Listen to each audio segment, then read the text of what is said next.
पिता, पुत्र और पवित्र आत्मा के नाम पर आमीन। क्रिस्त में मेरे प्यारे बच्चों, आप सबों को जय यीशु। और आज के इस कैटेकिज्म क्लास की ओर आप सबों का स्वागत है। गए पाठ में हमने संस्कार और यह संस्कार किस प्रकार हमारे क्रिस्तीय जीवन में हमें उपयोग या किस प्रकार हमें हमारा जीवन मुक्तिदायक बनाते हैं, इसके बारे में हमने मनन चिंतन किया, सीखा। आज हम एक नए पाठ की ओर हमारा ध्यान लगाएंगे। पाठ का नाम है प्रवेशक संस्कार। मैंने गए क्लास में कहा था प्रवेशक संस्कार कौन कौन से हैं? ज्ञान स्नान, तेलाभिषेक और परम प्रसाद। ईसा पुनरुत्थान के बाद अपने 11 शिष्यों को जैतून पहाड़ की ओर इकट्ठा किए। वहां यीशु उनके बीच उपस्थित हुए और पुनरुत्थित ईसा वहां उन्हें दिखाई दिए। ये जैतून पहाड़ के वहां ईसा मसीह के क्रूस मरण के बाद शिष्य लोग एक होते हैं। तो पुनरुत्थित ईसा को देखकर सभी शिष्य यीशु को दंडवत किए और यहाँ ईसा मसीह उनसे एक आज्ञा देते हैं। क्या है वह आज्ञा? ईसा कहते हैं, मुझे स्वर्ग में और पृथ्वी पर पूरा अधिकार मिला है, इसलिए तुम लोग जाकर सब राष्ट्रों को शिष्य बनाओ और उन्हें पिता, पुत्र और पवित्र आत्मा के नाम पर बपतिस्मा दो। मैंने तुम्हें जो जो आदेश दिए हैं, तुम लोग उनका पालन करना, उन्हें सिखलाओ और याद रखो। मैं संसार के अंत तक तुम्हारे साथ सदा रहूंगा। यह हम संत मती के सुसमाचार में सुनते हैं। और इस प्रकार ईसा मसीह ने यह ड्यूटी शिष्य लोगों को सौंपते हुए वह ड्यूटी आज भी कलीसिया इन 7 संस्कारों द्वारा जारी रखी है। तो ये जो 3 संस्कार है, ज्ञान स्नान, तेल अभिषेक और परम प्रसाद, इन 3 संस्कारों को प्रवेशक संस्कार कहा जाता है, क्योंकि वे तीनों एक व्यक्ति को मसीह रहस्य और कलीसिया के समूह में प्रवेश कराने के संस्कार है। तो एक व्यक्ति में ये 3 संस्कार मसीह के रहस्य और कलीसिया के समूह में प्रवेश दिलाने के संस्कार है। तो इन्हें प्रारंभिक संस्कार भी कहा जाता है, क्योंकि इन संस्कारों द्वारा एक व्यक्ति कलीसियामय जीवन शुरुआत करते हैं। तो ज्ञान स्नान द्वारा विश्वासी गणों को दोबारा जन्म लेते हैं, है ना। हमने सीखा था ज्ञान स्नान में हमारे मूल पापों से मुक्त होकर हम दोबारा यीशु क्रिस्त में जन्म लेते हैं। तेल अभिषेक के जरिए दृढ़ बनाए जाते हैं। परम प्रसाद के जरिए अनंत जीवन का भोजन हमें दिया जाता है और हम आध्यात्मिक रूप से पोषित हो जाते हैं। इस प्रकार संस्कारों द्वारा एक व्यक्ति कलीसिया में जन्म लेता है और ईश्वरीय जीवन में बढ़ते जाते हैं। इन तीनों संस्कारों द्वारा मसीह रहस्य और कलीसिया के समूह में हम प्रवेश करते हैं। कलीसियामय जीवन इन 3 रहस्यों द्वारा शुरू हो जाता है और हम विश्वास के चट्टान पर इन तीनों संस्कारों को स्वीकार करते हैं। हम देखें कि ज्ञान स्नान संस्कार द्वारा हमारे जीवन में हम क्या प्राप्त कर सकते हैं। ईसा के मृत्यु एवं पुनरुत्थान में सहभागिता। ज्ञान स्नान हमने पहले भी सीखा था। इस ज्ञान स्नान या बपतिस्मा के संस्कार द्वारा हम मसीह के मृत्यु एवं पुनरुत्थान में भागीदार बनते हुए दोबारा हम जन्म लेते हैं और एक नई सृष्टि बनते हैं। रोमियो के पत्र में संत पौल हमें इस प्रकार सिखाते हैं, क्या आप लोग यह नहीं जानते कि ईसा मसीह का जो बपतिस्मा हम सबों को मिला है यह उनकी मृत्यु का बपतिस्मा है। हम उनके मृत्यु का बपतिस्मा ग्रहण कर उनके साथ इसलिए दफनाए गए हैं कि जिस तरह मसीह पिता के सामर्थ्य से मृतकों में से जी उठे, उसी तरह हम भी एक नया जीवन प्राप्त कर पाएंगे। तो इस प्रकार ज्ञान स्नान में हमें पानी छिड़काते हुए, पानी डालते हुए, पानी में डुबाते हुए, वह सूचित, पानी में डुबाना यह सूचित करता है कि हम ईसा मसीह के साथ मर गए और ईसा मसीह के साथ हम फिर पुनरुत्थित जी उठे हैं। तो पानी में डूबना और उधर से बाहर आना मसीह के साथ जी उठने को सूचित करता है। तो ज्ञान स्नान एक ऐसा संस्कार है जो पाप मोचन देता है। मूल पाप और आदि कर्म पाप से हमें पूर्ण रूप से ज्ञान स्नान का संस्कार मोचित कर देता है। तो पापों की क्षमा के लिए एक ही स्नान संस्कार हम स्वीकार करते हैं। ये सेंटेंस कभी आपने सुना है? पापों की क्षमा के लिए एक ही ज्ञान स्नान संस्कार हम स्वीकार करते हैं। यह हम धर्मसार, विश्वास का धर्मसार जब हम बोलते हैं, प्रार्थना करते हैं, उसमें हम सब यह सेंटेंस को दोहराते हैं। तो क्या आप पाप और पाप मार्गों को छोड़ देते हैं? यह क्वेश्चन पूछा जाता है बपतिस्मा के समय पर, और हमारे लिए हमारे धर्म माता पिताएं उत्तर देते हैं कि जी हाँ, मैं छोड़ देती हूँ। और हम लोग आगे बढ़ते हुए जब कभी हम बपतिस्मा का नवीनीकरण करते हैं, तभी भी हम धर्मसार को पुकारते हुए, धर्मसार को दोहराते हुए हमारे विश्वास को और हमारे ज्ञान स्नान में मिले हुए आशीष को हम पुनः रिन्यू करते हैं। उसे हम लोग और एक बार ईश्वर के सामने रिन्यू करते हुए हम घोषित करते हैं कि हम पाप मार्गों को छोड़कर ईश्वर से संबंध जुड़े रखते हैं। ज्ञान स्नान के द्वारा या बपतिस्मा के द्वारा ईश्वर हमें हमारे पापों से मोचन देता है। इसलिए हमने कहा ना कि हमारे आदि पाप और मूल पाप से हमें पूर्ण रूप से ज्ञान स्नान संस्कार से मोचन मिलता है। बपतिस्मा इस संस्कार के द्वारा हम ईश्वर की संतान होकर जन्म लेते हैं। हमें पता है बाइबल में जब निकोदेमस रात को यीशु से मिलने आया, तब ईसा ने निकोदेमस से कहा, जब तक कोई जल और पवित्रता से जन्म न ले, तब तक वह ईश्वर के राज में प्रवेश नहीं कर सकेगा।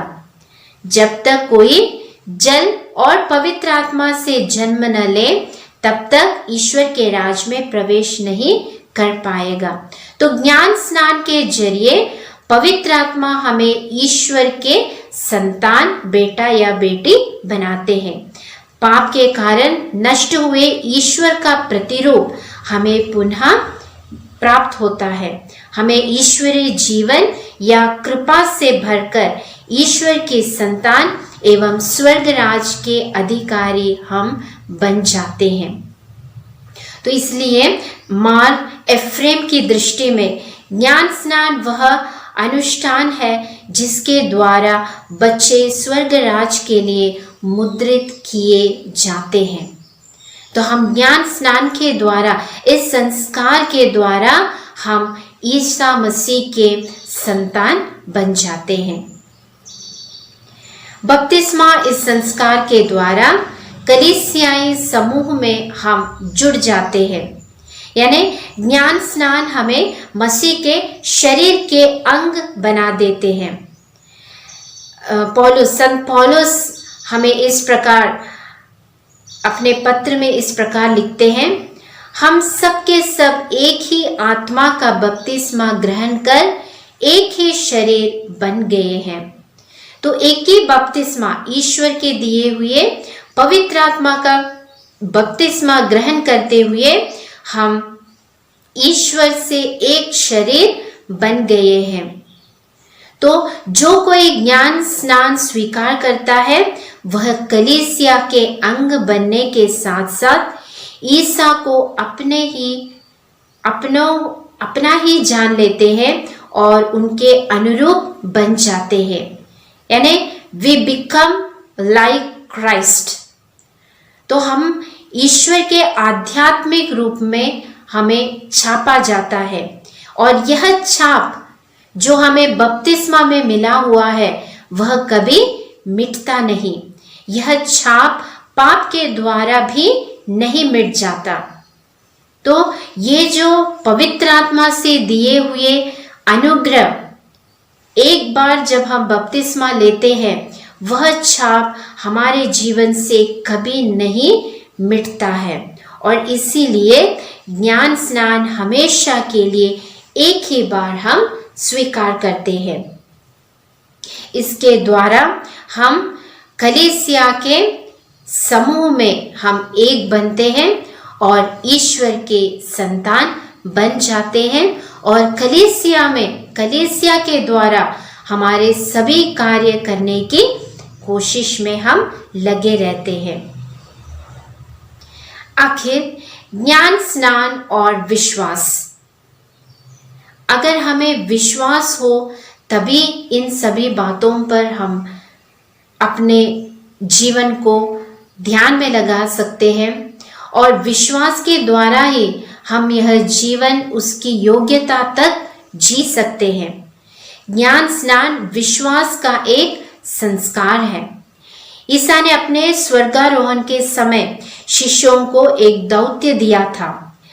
वो दौत्य इस प्रकार हम संत मार्कुस के सुसमाचार अध्याय 15 पद संख्या 15 से 16 तक इस तरह पढ़ते हैं।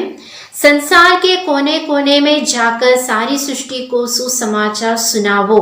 ईसा अपने शिष्यों से कहता है, जो विश्वास करेगा और बपतिस्मा ग्रहण करेगा उससे मुक्ति मिलेगी, जो विश्वास नहीं करेगा वह दोषी ठहराया जाएगा। तो जो ईसा में पूर्ण विश्वास करते हैं उनको ही ज्ञान स्नान दिया जाता है। ऐसे किसी लोगों को पकड़कर लाकर हम चर्च में ज्ञान स्नान नहीं देते।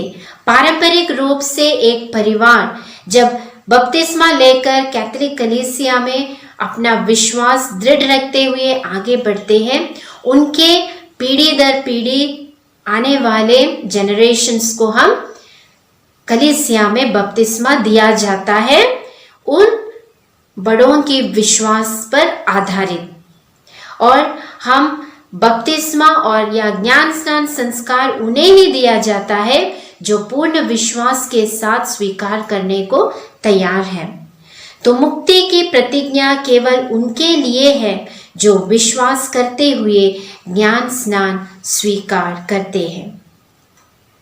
प्रेरित चरित्र में हम इस प्रकार पढ़ते हैं, आप प्रभु ईसा मसीह में विश्वास कीजिए तो आपको और आपके परिवार को मुक्ति प्राप्त होगी। प्रेरित चरित्र पुस्तक में हम बहुत सारी घटनाएं ऐसे सुनते हैं विश्वास के बारे में, बपतिस्मा ग्रहण करने के बारे में, और किस प्रकार लोग संत पौलुस और संत पेट्रुस से पूछते हैं कि हम क्या करना चाहिए, पाप मार्गों को छोड़कर ईश्वर के रास्ते पर चलने के लिए हमें क्या करना है। तो कारापाल के इस सवाल को पौलुस ने यह उत्तर दिया कि आप प्रभु ईसा मसीह में विश्वास कीजिए तो आपका और आपके परिवार का उद्धार या उन्हें मुक्ति प्राप्त होगी। तो प्रेरित संत पौलुस हमसे कहते हैं, यदि आप लोग मुख से स्वीकार करते हैं कि ईसा प्रभु है और हृदय में विश्वास करते हैं कि ईश्वर ने उन्हें मृतकों में से जिलाया, तो आपको मुक्ति प्राप्त होगी। प्यारे बच्चों, ईसा मसीह के दिए हुए हर एक ईश वचन कभी भी मिटता नहीं और वह सत्य है और वह घटित है। यानी ईसा मसीह ने जो वचन बताया है वह 100% पॉसिबल है और वह लोगों के जीवन में उपयोग है। तो संत पौलुस हो या पवित्र सुसमाचार से हो या पुराने ग्रंथ से हो, जो भी ईश वचन हम सुनते हैं उस पर विश्वास रखना है और इसी के द्वारा हम इन संस्कारों पर भी विश्वास रखते हुए इन्हें योग्य रीति से ग्रहण करने की कृपा हम ईश्वर से मांगे। हमें पता है ज्ञान स्नान या बपतिस्मा लेते समय बच्चे बहुत छोटे रहते हैं और इस समय इन शिशुओं को ज्ञान स्नान देना यानी कलीसियाई पूरा समूह उस शिष्य के ज्ञान स्नान पर ध्यान रखना चाहिए। पूरी कलीसिया जिम्मेदारी रहती है उस शिष्य के ज्ञान स्नान के लिए और इसीलिए शिष्यों के ज्ञान स्नान के लिए उनके स्थान पर धर्म माता पिताओं को रखा जाता है और उस धर्म माता पिता का ड्यूटी है इस बालक या शिशु के लिए उनके विश्वास की बढ़ाई के लिए प्रार्थना करें और इस प्रकार उस शिशु के जीवन में जैसे जैसे वह बालक या बालिका बढ़ते जाती है कलीसिया में, उसी प्रकार उनके जीवन में यह विश्वास आगे बढ़ते बढ़ते रहना चाहिए। और इस प्रकार माता पिताएं, धर्म माता पिताएं और साथ ही साथ पूरी कलीसिया की समूह बपतिस्मा या ज्ञान स्नान लिए हुए हर एक शिशु पर आधारित है और उनके विश्वास के द्वारा धीरे धीरे कलीसिया में बढ़ता हुआ यह शिशु आगे विश्वास में आगे बढ़ता रहना चाहिए। तो प्यारे बच्चों, आज हमने बपतिस्मा या ज्ञान स्नान जो प्रवेशक संस्कार का पहला संस्कार है, इस संस्कार के बारे में हमने सुना। हम सब यह ज्ञान स्नान स्वीकार किए हैं और स्वीकार किए हैं इसलिए ही आज हम क्रिस्तीय या ईसा मसीह के संतान बनकर आगे बढ़ रहे हैं। तो यह विश्वास जो हमें बचपन में हमारे माता पिता द्वारा कलीसिया ने हमको प्रदान किया है, हम अभी बढ़ गए हैं, बढ़ते जा रहे हैं और जिस तरह हम शारीरिक रूप से बढ़ते हैं उसी तरह हम आध्यात्मिक रूप से भी बढ़कर विश्वास के जीवन में आगे बढ़ने की कृपा ईश्वर से मांगेंगे। हम प्रार्थना करें। हे प्रभु यीशु, ज्ञान स्नान संस्कार द्वारा हमने दोबारा जन्म लिया है। हम आपको धन्यवाद देते हैं और आपसे प्रार्थना करते हैं कि हम बढ़ते बढ़ते हमारे विश्वासमय जीवन में भी आगे बढ़ सकें। आमीन।